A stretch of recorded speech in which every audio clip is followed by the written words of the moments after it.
നിങ്ങൾ നൽകുന്ന ഓരോ വോട്ടിന്റെയും പിന്തുണയാണ് കരുത്താണ് എന്ന് കഴിയുമെന്നുള്ള കാര്യത്തിൽ ഭാവിയിൽ യാതൊരു സംശയമുള്ള കാര്യത്തിൽ ഞാൻ കൂടുതലായിട്ടൊന്നും സംസാരിക്കുന്നില്ല. 3.5 മണിക്കാണ് പ്രതീക്ഷയെങ്കിലും 3.5 മണിക്കാണ് പ്രതീക്ഷയെങ്കിലും അവരവിടെ എത്തിച്ചേർന്നിരിക്കുകയാണ്. അവരെ സ്വീകരിക്കുന്നതിന് വേണ്ടി ഇവിടെ ചേർന്ന് അവരെ സ്വീകരിക്കുന്ന ഓരോരുത്തരെയും എത്തിച്ചേർന്ന് പ്രത്യേകം നിങ്ങൾ ഓരോരുത്തരെയും പ്രത്യേകം അഭിവാദ്യം ചെയ്യുകയാണ്. ഈ സന്ദർഭം സംബന്ധിച്ചിടത്തോളം വയനാട് പാർലമെന്റ് മണ്ഡലത്തിൽ കഴിഞ്ഞ പാർലമെന്റ് മണ്ഡലത്തിൽ വോട്ടുകൾ നൽകിയത് ഏറ്റവും കൂടുതൽ വണ്ടൂർ നിയോജകമണ്ഡലമാണ്. നമ്മുടെ 10,000-ലധികം വോട്ടുകൾ സംഭാവന 10,000-ലധികം മമ്പാട് പഞ്ചായത്താണ്. മമ്പാട് പഞ്ചായത്ത് തെരഞ്ഞെടുപ്പിലും വയനാട് പാർലമെന്റ് മണ്ഡലത്തിൽ വയനാട് പാർലമെന്റ് വോട്ടുകൾ നൽകാനുള്ള ഉത്തരവാദിത്വം കൂടുതൽ വോട്ടുകൾ നൽകാനുള്ള ഉത്തരവാദിത്വം 23-ാം തീയതി വോട്ടെണ്ണൽ ഭൂരിപക്ഷം ലഭിക്കുമ്പോൾ അതിൽ 1-ാം സ്ഥാനത്ത് വണ്ടൂർ ഉണ്ടാവണം. അതിനുവേണ്ടി നിങ്ങൾ പ്രവർത്തിക്കണം. ആ 1-ാം സ്ഥാനത്ത് അവിടെ ഏറ്റവും കൂടുതൽ വോട്ട് നൽകുന്ന പഞ്ചായത്ത് മമ്പാട് പഞ്ചായത്താക്കി മാറ്റണം.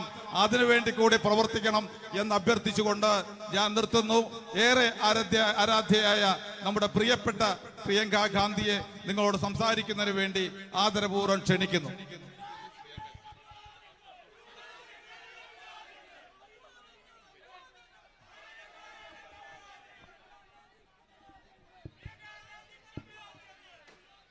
My dear sisters and brothers, എൻ്റെ പ്രിയപ്പെട്ട സഹോദരി സഹോദരന്മാരെ, I have been here for 2 days and I can tell you without any hesitation, I have never got so much love as I have got in these 2 days. ഞാൻ ഇവിടെ വന്നിട്ട് ഇന്ന് 2 ദിവസങ്ങളാവുന്നു. എനിക്ക് ഒരു മടിയുമില്ലാതെ നിങ്ങളോട് പറയാൻ സാധിക്കും, ഈ 2 ദിവസങ്ങളിൽ എനിക്ക് കിട്ടിയ അത്രയും സ്നേഹം എനിക്ക് ഇതുവരെ കിട്ടിയിട്ടില്ല എന്ന് നിങ്ങളോട് പറയാൻ സാധിക്കും. I feel that this is a reflection of how much you love my brother. ഞാൻ കരുതുന്നത് ഇത് നിങ്ങൾ എന്നോട് കാണിക്കുന്ന സ്നേഹം എന്ന് പറയുന്നത് നിങ്ങൾ എൻ്റെ സഹോദരനെ എത്രമാത്രം സ്നേഹിക്കുന്നു ആ സ്നേഹത്തിന്റെ ഒരു പ്രതിഫലനമാണെന്ന് ഞാൻ കരുതുന്നു. And also a reflection of how much you believe in what he stands for. എൻ്റെ സഹോദരൻ എന്തിനു വേണ്ടി നിലനിൽക്കുന്നുവോ അതിൽ നിങ്ങൾ എത്രമാത്രം വിശ്വസിക്കുന്നു എന്നതിന്റെ പ്രതിഫലനം കൂടിയാണ് നിങ്ങൾ എനിക്ക് നൽകുന്ന സ്നേഹം. Long before anybody else recognized the truth about my brother, you did. ഈ ലോകത്തെ എൻ്റെ സഹോദരനെ കുറിച്ചുള്ള സത്യം മറ്റാരും മനസ്സിലാക്കുന്നതിന് മുമ്പ് നിങ്ങൾ തിരിച്ചറിഞ്ഞു. There was such a massive campaign to tarnish his reputation and to tell lies about him that many people believed it. I think an ambulance is passing. Just make place. Please make place. वही मारी कुड़कने ambulance. Move that car. Okay. Thank you. Thank you. എൻ്റെ സഹോദരനെ കുറിച്ച് ഒരുപാട് നുണകൾ പ്രചരിപ്പിക്കുന്നതിന് വേണ്ടി അദ്ദേഹത്തിന്റെ പ്രതിച്ഛായ തകർക്കുന്നതിന് വേണ്ടി ഒരു വലിയ പ്രചരണം തന്നെ നടക്കുകയുണ്ടായി. So I was saying that there was a very big campaign. ഞാൻ പറയുകയായിരുന്നു അത് ശരിക്കും പറഞ്ഞ വലിയൊരു പ്രചരണമായിരുന്നു. BJP put a lot of resources, a lot of money into it. അങ്ങനെ ഒരു പ്രചരണം എൻ്റെ സഹോദരനെ പ്രചരണം നടത്തുന്നതിന് വേണ്ടി BJP ഒരുപാട് വിഭവങ്ങളും ഒരുപാട് പൈസയും ചെലവഴിച്ചു. And they spread a lot of lies about my brother. എൻ്റെ സഹോദരനെ പറ്റി അവർ ഒരുപാട് നുണകൾ പറഞ്ഞു പരത്തി. But at that very time when many people were believing those lies, you chose to believe in him. ആ സമയത്ത് BJP അദ്ദേഹത്തെ കുറിച്ച് നടത്തിയ നുണപ്രചരണം പലരും വിശ്വസിച്ചപ്പോൾ നിങ്ങൾ അതിലുപരിയായി എൻ്റെ സഹോദരനിൽ വിശ്വസിക്കാൻ നിങ്ങൾ തയ്യാറായി. You stood by him and you gave him the courage and the strength to keep standing for what he believed in and to keep fighting for the truth. നിങ്ങൾ അദ്ദേഹത്തിൽ വിശ്വസിച്ചു, നിങ്ങൾ അദ്ദേഹത്തിന് സ്നേഹം നൽകി, അദ്ദേഹം എന്തിൽ വിശ്വസിച്ചു അതിനു വേണ്ടി പോരാടാനുള്ള ധൈര്യവും കരുത്തും നിങ്ങൾ അദ്ദേഹത്തിന് നൽകി. He walked for 4,000 kilometers across India from Kanyakumari to Kashmir, and in every step that he walked there was your step along with his. അദ്ദേഹം കന്യാകുമാരിയിൽ നിന്ന് കശ്മീർ വരെ 4000 കിലോമീറ്റർ അദ്ദേഹം നടന്നു. അദ്ദേഹം വെച്ച ഓരോ ചുവടിലും അദ്ദേഹത്തിനൊപ്പം നിങ്ങളുടെ ഓരോരുത്തരുടെയും ചുവടുകൾ ഉണ്ടായിരുന്നു. Since the beginning of mankind, whoever has fought against forces of evil, whoever has fought for the truth, has fought a very difficult battle. നിങ്ങൾക്കറിയാം, മനുഷ്യരാശിയുടെ തുടക്കം മുതൽ തന്നെ ആരാണോ സത്യത്തിന് വേണ്ടി പോരാടിയത്, ആരാണോ വലിയ വലിയ ശക്തികൾക്കെതിരെ പോരാടിയത്, അവർ വളരെയധികം ബുദ്ധിമുട്ടുകളിലൂടെയാണ് കടന്നുപോയിട്ടുള്ളത്. I am proud and deeply honored to be the UDF candidate from Wayanad today. ഇന്ന് വയനാട്ടിലെ ഐക്യ ജനാധിപത്യ മുന്നണി സ്ഥാനാർത്ഥിയായി നിങ്ങളുടെ മുൻപിൽ നിൽക്കുമ്പോൾ എനിക്ക് അഭിമാനമുണ്ട്. അത് മാത്രമല്ല, എനിക്ക് വളരെയധികം വലിയ ആദരമായി ഞാൻ അതിനെ കണക്കാക്കുന്നു. Because right from the beginning of our history as a nation, you, the people of Wayanad, have fought for what is right. കാരണം നമ്മുടെ രാജ്യത്തിന്റെ ചില ജനങ്ങൾ എന്താണോ ശരി അതിനു വേണ്ടി പോരാടിയിട്ടുള്ളവരാണ്. You stood up against the British. നിങ്ങൾ ബ്രിട്ടീഷുകാർക്കെതിരെ നിന്നു. And even today you stand up against those who are trying to destroy our democracy. നമ്മൾ ഇന്നും ഈ രാജ്യത്തെ ജനാധിപത്യത്തെ നശിപ്പിക്കുന്നവർക്കെതിരെ നിങ്ങൾ ഇന്നും ധൈര്യത്തോടു കൂടി നിൽക്കുകയാണ്. You shine as a beacon for the whole of the country to see. ഈ രാജ്യത്തിന് മുഴുവൻ പ്രകാശഗോപുരമായി, ഒരു ദീപസ്തംഭമായി ഈ നാട്ടിലെ ജനങ്ങൾ തിളങ്ങുകയാണ്. You are Hindus, Muslims, Christians, all living together peacefully, all progressing together. ഇവിടെ നിങ്ങൾ ഹിന്ദുസ് ഉണ്ട്, മുസ്ലിംസ് ഉണ്ട്, ക്രിസ്ത്യൻസ് ഉണ്ട്, എല്ലാവരും സമാധാനത്തോടു കൂടി, എല്ലാവരും സമൃദ്ധിയോടുകൂടി ഒരുമിച്ച് മുൻപോട്ട് കൊണ്ടുപോകുന്ന ജനങ്ങളാണ് നിങ്ങൾ. And that is what India truly stands for. യഥാർത്ഥത്തിൽ അതാണ് ഇന്ത്യ എന്തിനു വേണ്ടി നിലനിൽക്കുന്നു എന്ന് പറയുന്നത്. അതാണ് എല്ലാവരും ഒരുമിച്ച് പോകുന്നതാണ്. The teachings of the Gita, the teachings of the Holy Quran, the teachings of the Bible, they were the basis of our freedom fight. നമ്മുടെ സ്വാതന്ത്ര്യ സമരത്തിന്റെ അടിസ്ഥാനം എന്ന് പറയുന്നത് ഭഗവത്ഗീതയുടെ, വിശുദ്ധ ഖുർആന്റെ, ബൈബിളിലെ പഠനങ്ങളും ആശയങ്ങളുമാണ് നമ്മുടെ സ്വാതന്ത്ര്യ സമരത്തിന് അടിത്തറ നൽകിയത്. Mahatma Gandhi embodied them. ഈ മൂല്യങ്ങളുടെ രൂപവൽക്കരിച്ചത്, അതിനെ ഉൾക്കൊണ്ടത് മഹാത്മാഗാന്ധിയാണ്. And we became probably one of the first nations in the world to have a revolution which was completely non-violent. നമ്മൾ എന്ന് പറയുന്നത് ഈ ലോകത്തിലെ ഒന്നാമത്തെ രാജ്യമാണ് എവിടെ പൂർണ്ണമായിട്ടും അഹിംസയിൽ ഊന്നിയ ഒരു വിപ്ലവം നടന്ന രാജ്യം എന്ന് പറയുന്നത് നമ്മുടെ രാജ്യമായ ഇന്ത്യയാണ്. And that remains the true essence of our nationhood. ഇന്ന് നമ്മുടെ രാജ്യത്തിന്റെ, ദേശത്തിന്റെ അടിസ്ഥാനം എന്ന് പറയുന്നത്, സാരാംശം എന്ന് പറയുന്നത്, കാതൽ എന്ന് പറയുന്നത് അഹിംസയിൽ ഊന്നിയ ആ വിപ്ലവമാണ്. And yet all across India for the last 10 years we have seen a new kind of politics. പക്ഷേ ഈ രാജ്യത്തെ കഴിഞ്ഞ 10 വർഷങ്ങളായി രാജ്യം മുഴുവൻ നമ്മൾ കണ്ടുകൊണ്ടിരിക്കുന്നത് പുതിയ രീതിയിലുള്ള ഒരു രാഷ്ട്രീയമാണ്.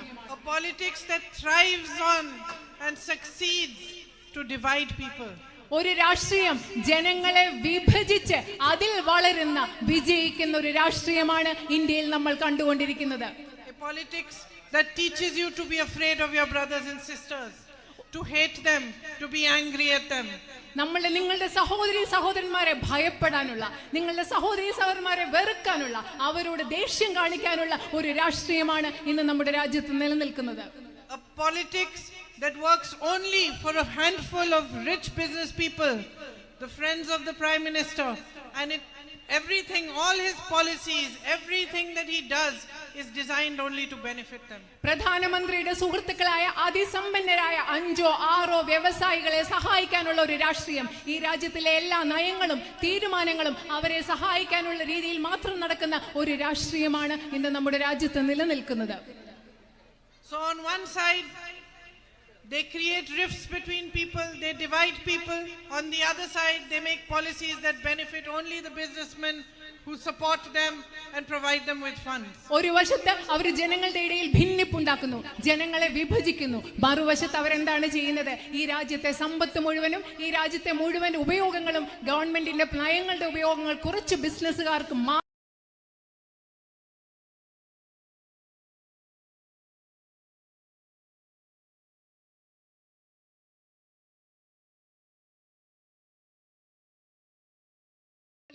All the contracts for roads are given to them. റോഡുകൾ നിർമ്മിക്കാനുള്ള എല്ലാ കരാറുകളും അവർക്കാണ് നൽകുന്നത്. The subsidiaries of the PSUs that used to provide jobs for you those have been handed to them. പൊതുമേഖലാ സ്ഥാപനങ്ങളുടെ അനുബന്ധ സ്ഥാപനങ്ങൾ നിങ്ങൾക്ക് അവിടെ ജോലി ലഭിച്ചിരുന്നു. ആ സ്ഥാപനങ്ങളും ഈ പ്രധാനമന്ത്രിയുടെ സുഹൃത്തുക്കളായ വ്യവസായികൾക്ക് നൽകുകയാണ്. So what rightfully belongs to you is being taken away from you. നിങ്ങൾക്ക് ന്യായമായി, ഈ രാജ്യത്തെ ജനങ്ങൾക്ക് ന്യായമായി അവകാശപ്പെട്ടതെല്ലാം നിങ്ങളുടെ കൈകളിൽ നിന്ന് എടുത്തു മാറ്റപ്പെടുകയാണ്. And at the same time, divisiveness is being spread. അതേ സമയം തന്നെ രാജ്യത്ത് വിഭാഗീയത പടർത്തിക്കൊണ്ടിരിക്കുകയാണ്. And let me tell you, I have watched politics for all my life. ഞാൻ നിങ്ങളോട് ഒരു കാര്യം പറയട്ടെ, എൻ്റെ ജീവിതകാലം മുഴുവൻ ഞാൻ രാഷ്ട്രീയം നിരീക്ഷിച്ചു വന്ന ഒരാളാണ്. This kind of hatred that the BJP tries to spread amongst brothers and sisters, this kind of anger, this kind of fear, it never benefits the common man. ഞാനൊരു കാര്യം പറയട്ടെ, BJP രാജ്യത്ത് ജനങ്ങളുടെ ഇടയിൽ ഇന്ന് പ്രചരിപ്പിച്ചുകൊണ്ടിരുന്ന, വർദ്ധിപ്പിച്ചുകൊണ്ടിരിക്കുന്ന വിഭാഗീയത, ദ്വേഷം, വിദ്വേഷം, ഭയം, ഇതൊരിക്കലും സാധാരണ മനുഷ്യരെ സഹായിക്കുന്ന ഒന്നല്ല. It only benefits those who are in power because of they are spreading these kind of policies. ഇങ്ങനത്തെ നയങ്ങൾ ഇവർ BJP ഗവൺമെന്റ് പ്രചരിപ്പിക്കുന്നത് കൊണ്ട് ഇത് സഹായിക്കുന്നത് അധികാരത്തിലിരിക്കുന്ന ആളുകളെ മാത്രമാണ്, സാധാരണക്കാരെ അല്ല. Harm only comes to the public and the people. ഇതിന്റെ ഫലമായിട്ട് സാധാരണക്കാരായ ജനങ്ങൾക്ക് ഉപദ്രവം മാത്രമാണ് ഉണ്ടാകുന്നത്. At times of elections, at times when new governments are to be elected, real issues are not discussed. തെരഞ്ഞെടുപ്പിന്റെ സമയത്ത്, പുതിയ ഗവൺമെന്റുകളെ തെരഞ്ഞെടുക്കുന്ന സമയത്ത് ജനങ്ങളെ ബാധിക്കുന്ന യഥാർത്ഥ പ്രശ്നങ്ങളെ പറ്റി ഇവിടെ ചർച്ച ചെയ്യുന്നതേയില്ല. Emotional issues are created to spread more hatred and anger. ജനങ്ങളുടെ ഇടയിൽ കൂടുതൽ വിദ്വേഷവും ദ്വേഷവും ദേഷ്യവും പരത്തുന്നതിന് വേണ്ടി വൈകാരികമായ പ്രശ്നങ്ങളാണ് ഈ രാജ്യത്ത് ഉണ്ടാക്കിയെടുക്കുന്നത്. So that the politics of the BJP can benefit from it. അതുകൊണ്ട് രാജ്യത്ത് വൈകാരിക പ്രശ്നങ്ങൾ ഉണ്ടാക്കി BJPയുടെ രാഷ്ട്രീയത്തിന് അതിൽ നിന്ന് ഉപയോഗം ഉണ്ടാകുന്നതിന് വേണ്ടി അത്തരം ഒരു രാഷ്ട്രീയമാണ് ഇവിടെ നടക്കുന്നത്. So what about the real issues? അപ്പൊ എന്താണ് ജനങ്ങളുടെ യഥാർത്ഥ പ്രശ്നങ്ങൾ? അതിനെക്കുറിച്ച് എന്താണ് പറയേണ്ടത്? What about all the young people here, educated girls and boys who cannot find jobs? ഇവിടെയുള്ള വിദ്യാസമ്പന്നരായ പെൺകുട്ടികളും ആൺകുട്ടികളും ജോലി ലഭ്യമല്ലാത്ത, ജോലി കിട്ടാത്ത, അവരെ കുറിച്ച് എന്താണ് പറയേണ്ടത്? What about all these small businesses, all these shops I see over here?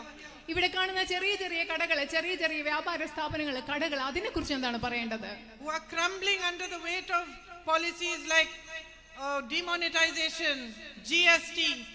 Not നിരോധനം, ചരക്ക് സേവന നികുതി തുടങ്ങിയ തീരുമാനങ്ങളിലൂടെ വളരെയധികം ബുദ്ധിമുട്ട് അനുഭവിക്കുന്ന ഈ ചെറിയ ചെറിയ കച്ചവടക്കാരെ കുറിച്ച് എന്താണ് പറയേണ്ടത്? Who never got any support during the entire time of COVID.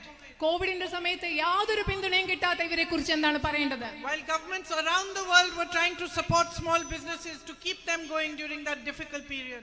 ആ വലിയ ബുദ്ധിമുട്ടുള്ള സമയത്ത് ലോകമെമ്പാടുമുള്ള ഗവൺമെന്റുകൾ ചെറിയ ചെറിയ കച്ചവടക്കാരെയും വ്യാപാര സ്ഥാപനങ്ങളെയും അവരെ സംരക്ഷിക്കാൻ ശ്രമിച്ചുകൊണ്ടിരുന്നപ്പോൾ, പിന്തുണയ്ക്കാൻ ശ്രമിച്ചുകൊണ്ടിരുന്നപ്പോൾ നമുക്ക് എന്താണ്, നിങ്ങൾക്ക് എന്താണ് കിട്ടിയത്? Instead of doing that, our Prime Minister was telling you to bang on thalis to make COVID go away. ഇതൊക്കെ ചെയ്യുന്നതിന് പകരം നമ്മുടെ പ്രധാനമന്ത്രി അന്നേരം നിങ്ങളോട് കൈകൊട്ടാൻ, another ambulance is coming, മറ്റൊരു ആംബുലൻസ് വരുന്നു, നിങ്ങൾ വഴിമാറി കൊടുക്കണം.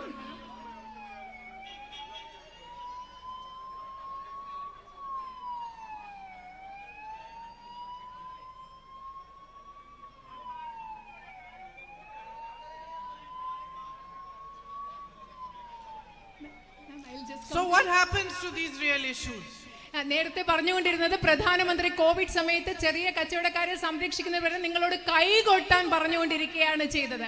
അതുകൊണ്ട് ഇപ്പൊ നമ്മൾ ചോദിക്കുന്ന ചോദ്യം, ഇത് യഥാർത്ഥ പ്രശ്നങ്ങൾക്ക് എന്താണ് സംഭവിക്കുന്നത്? Here in Wayanad, you're primarily an agricultural community. ഇവിടെ നിങ്ങൾ പ്രധാനമായിട്ട് ഒരു കാർഷിക സമൂഹമാണ്. Instead of helping you, instead of giving a push to agriculture, you find that the public discussion is about things that have nothing to do with it. പക്ഷെ കൃഷിയെ സഹായിക്കുന്നതിനപ്പുറം, കൃഷിക്ക് പിന്തുണ നൽകുന്നതിന് പകരം നിങ്ങൾക്ക് കാണാം ഇവിടെ ചർച്ചകൾ നടത്തുന്നത് നിങ്ങളെ ബാധിക്കാത്ത പ്രശ്നങ്ങളെ പറ്റിയാണ് ഇവിടെ ചർച്ചകൾ നടക്കുന്നത്. And in the north of India, when lakhs of farmers come protesting up to Delhi, the Prime Minister doesn't even have 2 minutes time to listen to their problems. അത് മാത്രമല്ല, രാജ്യത്തിന്റെ വടക്കു ഭാഗത്ത് ലക്ഷക്കണക്കിന് കർഷകർ ഡൽഹിയിലേക്ക് പ്രതിഷേധ മാർച്ചുമായി വന്നപ്പോൾ പ്രധാനമന്ത്രിക്ക് അവരോട് സംസാരിക്കാൻ 2 മിനിറ്റ് പോലും ഇല്ലായിരുന്നു. They come during elections, they promise you MSP on your crops over here, even on rubber, but you don't see that. നിങ്ങൾ ഇലക്ഷന്റെ സമയത്ത് നിങ്ങൾ കാണും, അവർ വന്നിട്ട് നിങ്ങൾക്ക് മിനിമം താങ്ങുവില നൽകുമെന്ന് പറയും, റബ്ബറിന് താങ്ങുവില നൽകുമെന്ന് പറയും, പക്ഷെ പിന്നെ അതൊന്നും നടക്കുന്നതായി നിങ്ങൾ കാണുന്നില്ല. So the question before our country today is, how long are we going to allow this kind of politics to rule over us? ഇന്ന് നമ്മുടെ മുമ്പിലുള്ള ഏറ്റവും വലിയ ചോദ്യം ഇതാണ്. ഈ രാജ്യത്തുള്ള ഏറ്റവും വലിയ ചോദ്യമാണ്, എത്ര കാലം ഇങ്ങനെ ഒരു രാഷ്ട്രീയത്തെ നമ്മളെ ഭരിക്കാൻ നമ്മൾ സമ്മതിക്കുമെന്നുള്ളതാണ് ഇന്ന് നമ്മുടെ മുമ്പിലുള്ള ഒരു വലിയ ചോദ്യം. Until slowly we lose all our rights. നമ്മൾ പതുക്കെ നമ്മുടെ ഓരോ അവകാശങ്ങൾ നമുക്ക് നഷ്ടപ്പെട്ടുകൊണ്ടിരിക്കുകയാണ്. Until democracy is completely weakened. ജനാധിപത്യത്തെ പൂർണ്ണമായിട്ടും ദുർബലപ്പെടുത്തുന്നത് വരെ നമ്മൾ നോക്കിയിരിക്കണോ? And your voice, the voice of the people of India, is silenced. ഈ നാട്ടിലെ ജനങ്ങളുടെ ശബ്ദം, നിങ്ങളുടെ ശബ്ദം, ഈ രാജ്യത്തെ ഇന്ത്യയിലെ ജനങ്ങളുടെ ശബ്ദത്തെ മുഴുവൻ നിശബ്ദമാക്കുകയാണ്. Or are we going to fight for a politics of truth? അതാണോ നമ്മൾ ചെയ്യേണ്ടത്? അതോ നമ്മൾ ഒരു സത്യത്തിന്റെ രാഷ്ട്രീയത്തിന് വേണ്ടി നമ്മൾ പോരാടാൻ പോവുകയാണോ? ഇതാണ് നമ്മുടെ മുമ്പിലുള്ള ചോദ്യം. Where each and every person that you elect understands what it means to represent you truly. അവിടെ ഒരു രാഷ്ട്രീയം എന്ന് പറയുന്നത് നിങ്ങൾ തെരഞ്ഞെടുക്കുന്ന ഓരോ പ്രതിനിധിയും കൃത്യമായി മനസ്സിലാക്കുന്നു, നിങ്ങളുടെ പ്രശ്നങ്ങൾ എന്താണെന്ന് കൃത്യമായി മനസ്സിലാക്കുന്ന ഒരു രാഷ്ട്രീയമാണോ നിങ്ങൾക്ക് വേണ്ടത്? Where those who are in power understand that it is not power that belongs to them, it belongs to the people. അത് മാത്രമല്ല, നിങ്ങൾക്ക് ഇത്തരം ഒരു രാഷ്ട്രീയമാണോ വേണ്ടത്? അവരുടെ അധികാരത്തിലിരിക്കുന്നവർ മനസ്സിലാക്കുന്നു, ഈ ഞങ്ങളുടെ കയ്യിലുള്ള അധികാരം എന്ന് പറയുന്നത് ഞങ്ങൾക്കുള്ളതല്ല, മറിച്ച് ജനങ്ങൾക്കുള്ളതാണെന്ന് മനസ്സിലാക്കുന്ന ഒരു രാഷ്ട്രീയമാണോ നിങ്ങൾക്ക് വേണ്ടത്? So I'm saying all this to you today, and I know this is a by-election, so it's at the moment unique to Wayanad that you're having another election now. But I'm saying all this to you because it is very important for your voice to be heard today. ഞാനിന്ന് എന്തിനാണ് ഇതൊക്കെ നിങ്ങളോട് പറയുന്നത്? ഇവിടെ ഒരു ഉപതെരഞ്ഞെടുപ്പ് നടക്കുമ്പോൾ, വയനാട്ടിൽ ഉപതെരഞ്ഞെടുപ്പ് നടക്കുമ്പോൾ എന്തിനാണ് പറയുന്നത്? കാരണം ഈ സമയത്ത് നിങ്ങളുടെ ശബ്ദം ഉയർന്നു കേൾക്കുക എന്നത് വളരെയധികം പ്രധാനപ്പെട്ടതായതുകൊണ്ടാണ് ഞാൻ നിങ്ങളോട് ഇത് പറയുന്നത്. Each and every one of you represent our country. ഇവിടെ നിൽക്കുന്ന നിങ്ങൾ ഓരോരുത്തരും നമ്മുടെ രാജ്യത്തെ പ്രതിനിധീകരിക്കുന്നവരാണ്. Each and every one of you represent the truth that we must all fight for. ഇവിടെ നിൽക്കുന്ന നിങ്ങൾ ഓരോരുത്തരും പ്രതിനിധാനം ചെയ്യുന്നത് നമ്മൾ ഏത് സത്യത്തിന് വേണ്ടിയാണോ പോരാടുന്നത്, ആ സത്യത്തെയാണ് നിങ്ങൾ ഓരോരുത്തരും പ്രതിനിധാനം ചെയ്യുന്നത്.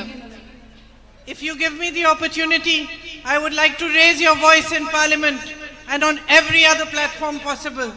നിങ്ങൾ എനിക്കൊരു അവസരം നൽകുകയാണെങ്കിൽ നിങ്ങളുടെ ശബ്ദം ഇന്ത്യൻ പാർലമെന്റിൽ മാത്രമല്ല, ലഭ്യമായ എല്ലാ വേദികളിലും എനിക്ക് ഉയർത്തണം.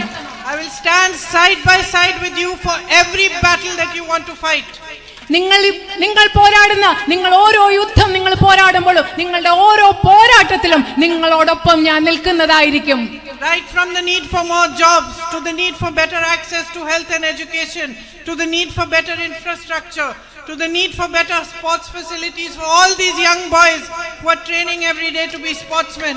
അതുമാത്രമല്ല, മെച്ചപ്പെട്ട തൊഴിലവസരങ്ങൾ, മെച്ചപ്പെട്ട വിദ്യാഭ്യാസ സൗകര്യങ്ങൾ, മെച്ചപ്പെട്ട ആരോഗ്യ സംവിധാനങ്ങൾ, അതുപോലെ മെച്ചപ്പെട്ട അടിസ്ഥാന സൗകര്യങ്ങൾ. അതുമാത്രമല്ല, ഇവിടെ നമ്മുടെ കായിക മേഖലയിൽ ഏർപ്പെടുന്ന നമ്മുടെ ചെറുപ്പക്കാരായ ആൺകുട്ടികൾക്കും പെൺകുട്ടികൾക്കും വേണ്ടി മെച്ചപ്പെട്ട കായിക സൗകര്യങ്ങൾ, ഇതിനെല്ലാം വേണ്ടി നിങ്ങളോട് തോളോട് തോൾ ചേർന്ന് നിന്ന് പോരാടാൻ ഞാൻ ഉണ്ടാവും. Right from your everyday needs to the greatest need of this nation today, to restore a full and proper democracy where your voice is loudest, where the public rules and where power is not taken for granted by those who rule. അതുമാത്രമല്ല, നിങ്ങളുടെ ദൈനംദിന ആവശ്യങ്ങൾ മുതൽ ഈ രാജ്യത്ത് പൂർണ്ണമായി ജനാധിപത്യം പുനഃസ്ഥാപിക്കുന്നത് വരെ, ഈ രാജ്യത്തെ ജനങ്ങളുടെ ശബ്ദം മുഴുവൻ ഏറ്റവും ഉച്ചത്തിൽ ഉയർന്നു കേൾക്കുന്ന ഒരു ജനാധിപത്യം പുനഃസ്ഥാപിക്കുന്നത് വരെ നിങ്ങളുടെ എല്ലാ ആവശ്യങ്ങൾക്കും വേണ്ടി പോരാടാൻ ഞാൻ നിങ്ങളോടൊപ്പം ഉണ്ടാകും.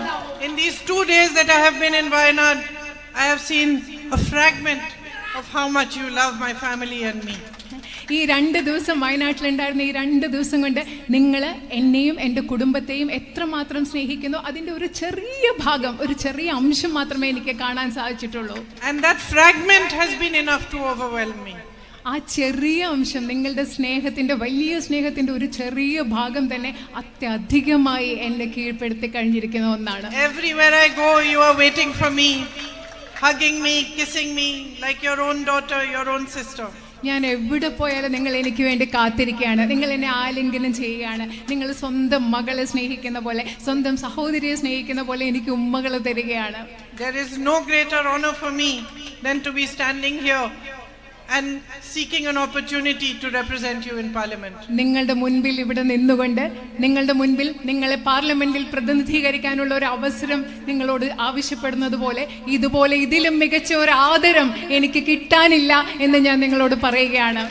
And from my heart I want to thank you for giving me this opportunity, and I want to thank you for all the love you have given me.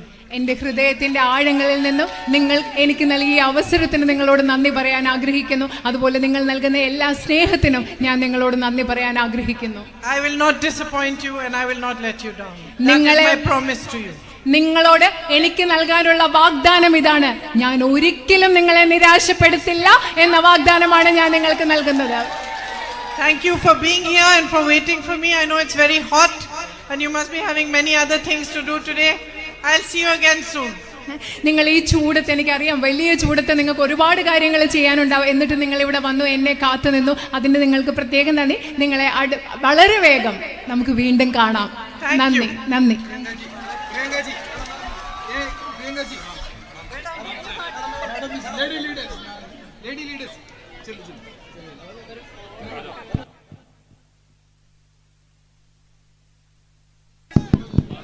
പ്രിയമുള്ളവരെ, ജനാധിപത്യ വിശ്വാസികളെ, നല്ലവരായ സഹോദരി സഹോദരന്മാരെ, പതിവിലും കവിഞ്ഞ് അരമണിക്കൂർ നേരത്തെ വയനാട്